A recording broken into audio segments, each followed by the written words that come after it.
The revealing of Jesus Christ. It's about to reveal how Jesus Christ looked in this book, right? You can hear me? Oh, okay. Go to 10. The book of Revelation, chapter 1, verse 10. I was in the Spirit on the Lord's day and heard behind me a great voice as a trumpet. So this is John on the island of Patmos. He was standing up there and he heard a voice behind him. What are you saying? Verse 11, saying, I am Alpha and Omega. Alpha and Omega is talking about Jesus Christ because he's the beginning and he's the end of God's creation. The first and the last. And what thou seest, write it in the book. So the voice that told him, he said, talked to John, he said, what you see, write it in the book. Because he knew at that time that people was going to change the way he acted, his appearance. Verse 13, and in the midst of the 7 candlesticks, in the midst of 7 candlesticks, one like unto the Son of Man, which is Christ, clothed with a garment down to the foot. He had a long garment down to his feet. And a girt about the paps. He had a golden girdle, you know, like them wrestlers be having the little belts around their waist when they win something. With a golden girdle. Verse 14, his head and his hairs were white like wool. What nationality of people have woolly hair? Got woolly textured hair like a sheep. I'm gonna give you the definition of woolly. Hold on one second. Check this out. This is the definition of woolly.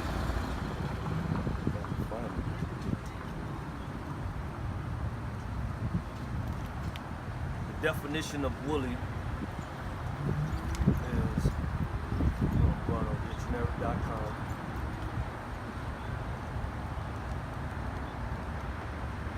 Check this out. It says, definition of woolly, the soft, fine, curly hair that covers sheep, goat, etc. Thick, crispy, curly hair, as of a Negro. That's what woolly means. Read that again. It's the book of Revelation, chapter 14, verse 1. His head and his hairs were white like wool. I'm gonna ask you again, what nationality of people have woolly hair? That's right. Go ahead. As white as snow. He had fully white, woolly hair. Right. And his eyes were as a flame of fire. That's because he drank wine, and that's yeah. Go ahead. Good precept for him. It's the book of There's Genesis. nothing wrong with drinking wine. It's just if you 49, drink it and get drunk. Right. Verse 12. His eyes shall be red with wine. His eyes shall be red with wine. That's the precept to show you that why his eyes was red. Right. Go back.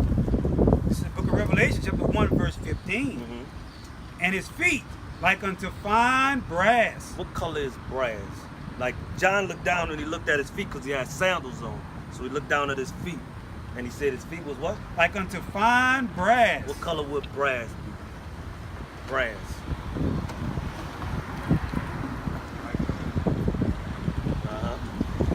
But let me show you how brass it was.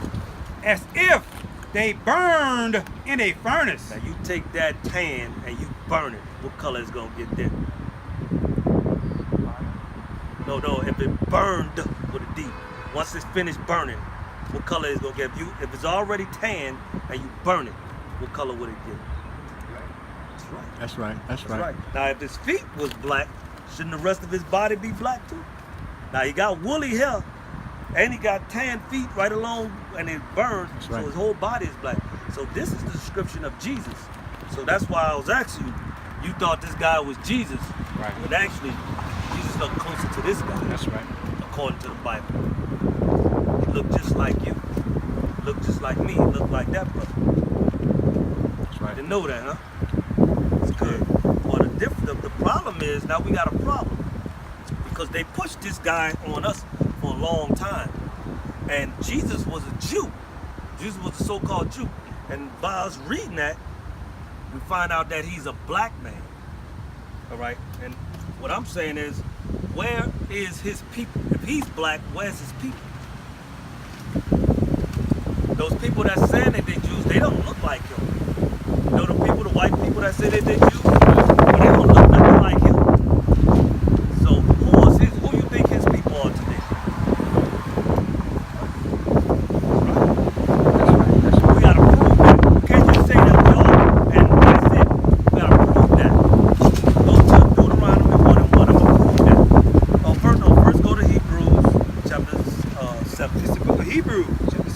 verse 14. I gotta prove you that he's a Jew. Go ahead.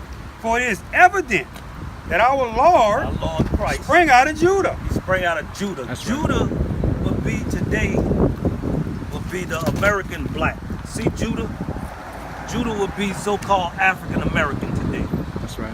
right? Now go to Deuteronomy 1:1. I'm gonna show you that these people here, see these people on this side? I'm gonna show you that these people are the true Israelites of the Bible, right? Bring it out. It's the book of Deuteronomy, chapter 1, verse 1. These be the words which Moses spake unto all Israel. Now, this is Moses. Moses took the children of Israel out of Egypt. You remember that? You know that story? Well, we were in Egypt serving a particular thing. Now, Moses was talking to him, and he gonna tell him a particular thing that God wanted them to do. Go to Deuteronomy 21. It's the book of Deuteronomy, chapter 28, verse 1. And it shall come to pass, if thou shalt hearken diligently unto the voice of the Lord thy God. So Moses is talking to these people. He's telling them, if y'all listen to God, go ahead. To observe and to do all his commandments, which I command thee this day, that the Lord thy God will set thee on high above all nations of the earth.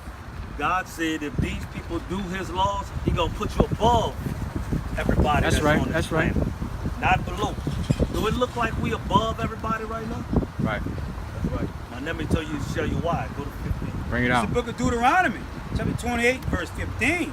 But it shall come to pass, if thou wilt not hearken unto the voice of the Lord thy God, to observe to do all his commandments and his statutes, which I command thee this day, that all these curses shall come upon thee and overtake thee. Now don't it feel like these people are in a damn curse? Just think about it. Think about everything that goes on. There it is, right there on the thing, my brother.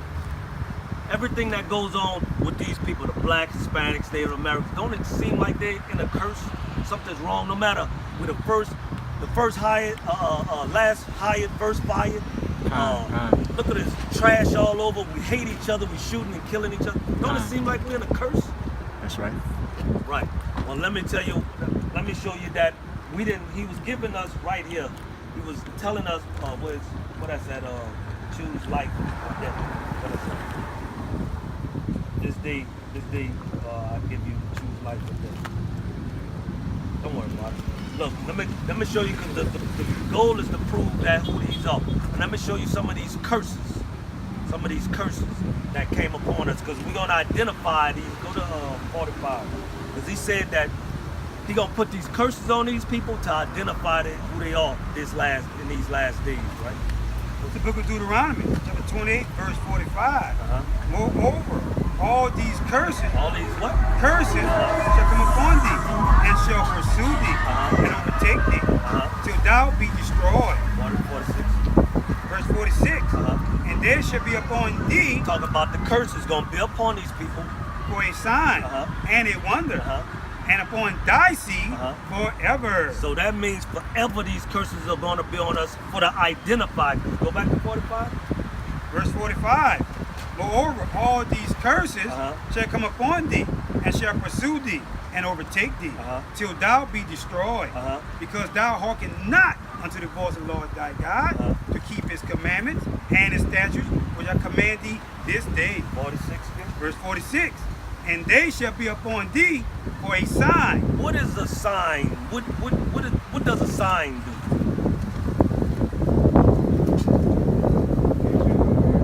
Right. So say like, how do we know that that's battery bank right there?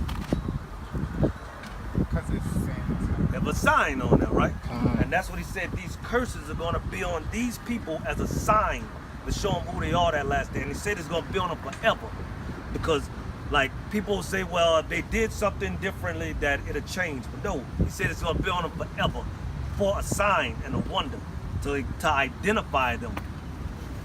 All right. Deuteronomy 30:19, like that. What you wanted? Deuteronomy 30:19, like that. Go ahead. 30:19. Book of Deuteronomy, chapter 30, verse 19. I call heaven and earth to record this day against you, But I have set before you life and death, Good precept. That's what I was looking for. blessings and curses. Therefore choose life, that both thou and thy seed may live. That's what Moses was setting before them, life or death. But they didn't choose. Let me show you what they chose. Let me show you what these people chose. Go to Daniel 9. It's the book of Daniel, chapter 9, verse 11. Yea, all Israel, All Israel. These are Israel. These are Israelites, right?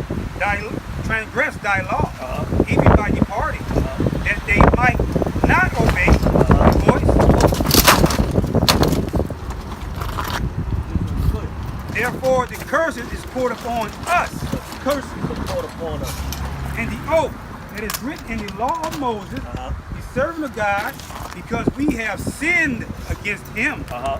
Verse 12, and he hath confirmed his words which he spake against us and against our judges that judged us, by bringing upon all of us a great evil. A great evil.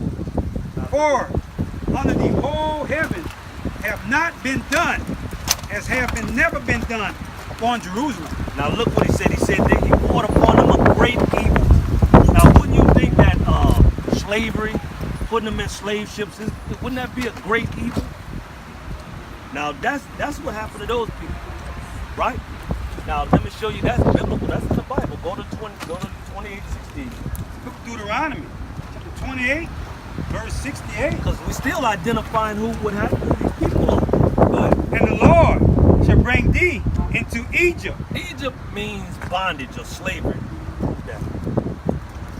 It's the book of Exodus, chapter 13, verse 3. And Moses said unto the people, remember this day in which ye came out from Egypt, out of the house of bondage. Egypt means bondage or slavery. That's what it means. So when he's saying that the Lord shall bring you again into Egypt again, it means slavery again. Because we didn't want to listen to what he said, he's going to bring us into slavery again. Go ahead. It's the book of Deuteronomy, chapter 28, verse 68. And the Lord shall bring thee into Egypt again Or slavery again. with ships. For what? With ships. For what? With ships. By the way I spake unto thee. The same way he telling you it's going to happen. Because we didn't believe him. So he's saying the same way I'm telling you it's going to happen. Go ahead. Bring it out. Thou shalt see it no more again. We're not going to see our homeland no more, which is Jerusalem. Go ahead. And there And once we got off the slave ships, ye shall be sold. we shall be what? Sold. We shall be what? Sold. We gonna be sold. Let me see what I got. Hold on one second. It's right there. By the ship. By the ships. By the ship? Oh, it's over there? Oh, here it is. Right here at the bottom. He said we was gonna be sold. Go ahead. Unto your enemies. To your who? Unto your enemies. Who were we sold to? What nationality of people were these people sold to? Who were we sold to?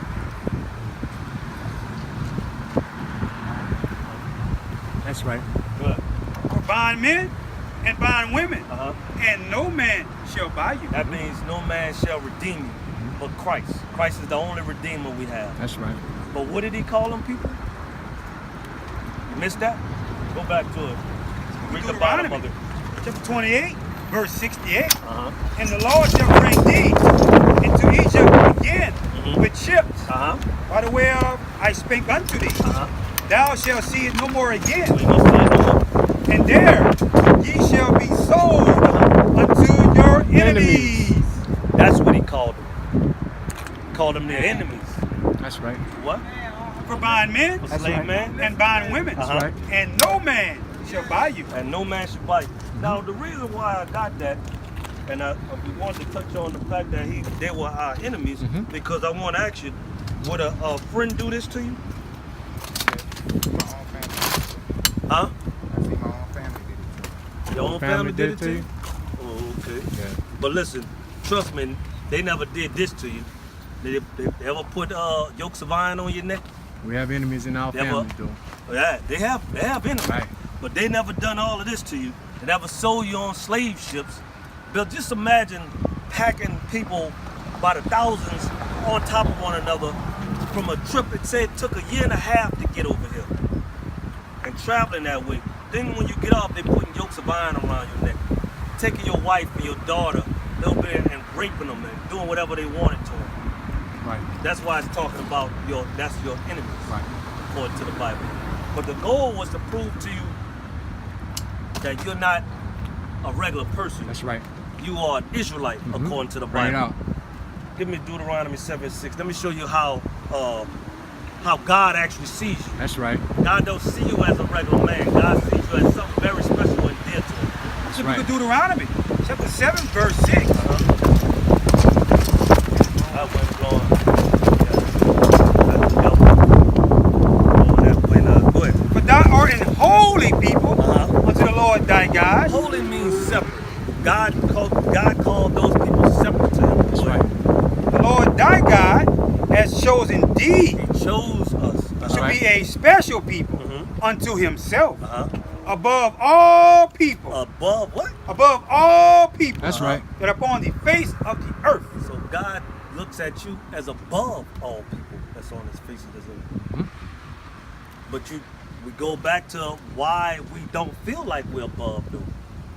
Go back to Deuteronomy 28 and 15. Bring it out. Book of Deuteronomy, chapter 28, verse 15. But it shall come to pass, if thou wilt not hearken unto the voice of the Lord thy God, to observe to do all his commandments and his statutes, which I command thee this day, that all these curses shall come upon thee and overtake thee. That's why we don't feel like we're above.